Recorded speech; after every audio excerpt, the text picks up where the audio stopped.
Hi, I'm Central Nervous System Stimulant. Drug name. My generic names are caffeine citrate and methylphenidate, and my brand names are Capsid and Ritalin, and my chemical names are drug classifications. Therapeutic class. Used to treat symptoms of fatigue, drowsiness, and respiratory failure. Pharmacology class. I'm a respiratory stimulants, phosphodiesterase enzyme inhibitors, and non-selective. Pregnancy category. I'm pregnancy category C, where concerns for the teratogenicity of caffeine is not relevant when administered to infants. During the period of organogenesis, caused a low incidence of cleft palate and encephaly in the fetuses. There are no adequate and well-controlled study in pregnant women. Mechanism of action. The basis of the general mechanism of stimulants revolves around increased catecholamine levels and increased agonistic activity at adrenergic receptors. Caffeine has a unique mechanism as a stimulant as it works as an inhibitor at the adenosine receptors. Agonism at these receptors induces a sensation of drowsiness, and therefore inhibit at these receptors leads to increased energy levels. Pharmacokinetics. Absorption. After oral administration of 10 mg caffeine kilograms to preterm neonates, the peak plasma level for caffeine ranged from 6 to 10 mg per liter, and the mean time to reach peak concentration ranged from 30 minutes to 2 hours. The Tmax was not affected by formula feeding. The absolute bioavailability, however, was not fully examined in preterm neonates. Distribution. Caffeine is rapidly distributed into the brain.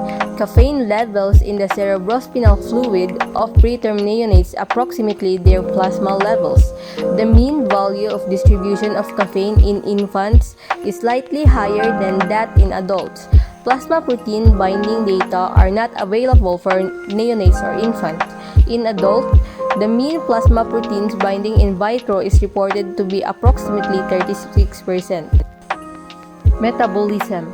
Hepatic cytochrome P450-182 is involved in caffeine biotransformation. Caffeine metabolism in preterm neonates is limited due to their immature hepatic enzyme system. Interconversion between caffeine and theophylline has been reported in preterm neonates. Caffeine levels are approximately 25% of theophylline levels after theophylline administration, and approximately 3 to 8% of caffeine administration would be expected to convert to theophylline. Excretion. In young infants, the elimination of caffeine is much slower than that in adults due to immature hepatic and/or renal function. Mean half-life and fraction excreted unchanged in urine of caffeine in infants have been shown to be inversely related to gestational post-conceptual age. In neonates, the half-life is approximately 3 to 4 days and the urine is approximately 86%. By 9 months of age, the metabolism of caffeine approximately that's seen in adults, half-life 5 hours and urine 1%. Indications. Caffeine is the most commonly used stimulant in the world, used for a combination of dietary and recreational purposes as well as performance enhancement. Other legal stimulants are generally used for performance enhancement, but may also find utility for specific symptoms depending on the drug. Illegal and/or prescription stimulants carry medical purposes but are also heavily used for recreational reasons. Contraindications. I am contraindicated to patients with advanced arteriosclerosis should use minimal stimulants given the elevated risk of myocardial infarction, as stimulants elevate cardiac demand. Also, patients with severe hypertension will exacerbate their existence elevated high blood pressure when using stimulants and therefore should minimize their use. Untreated hyperthyroidism, glaucoma, and a recent stroke are also relative contraindications to stimulant use. Cardiac arrhythmias are also known to worsen and even result from the use of certain stimulants, and hence individuals so affected should avoid stimulant use. Younger patients under the age of 12 and pregnant patients should avoid using stimulants.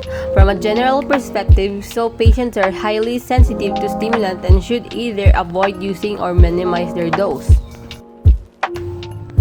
Side effects. Stimulant can induce a broad range of short-term and long-term adverse effects. The side effect profile is dependent on numerous variables.